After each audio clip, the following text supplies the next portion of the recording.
All right, so today I'm gonna be covering up a strawberry bed. It's the first year I've had this strawberry bed in this particular location.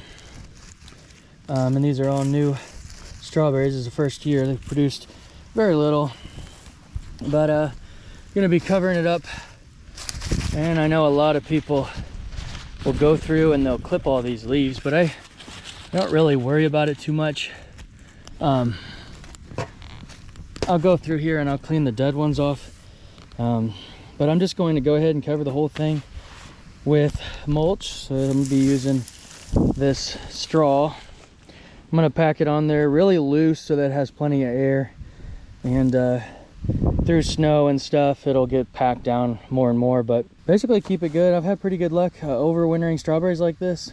You know, they got a little bit of protection and whatnot, and those leaves will die, but those roots will be nice and healthy underneath of there, and those roots will grow back the next spring even better and produce more strawberries.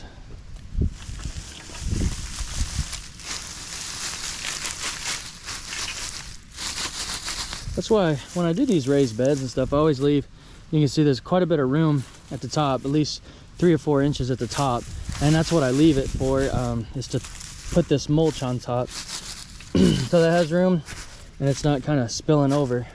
There's plenty of room. Throw this mulch down and give it that layer of protection.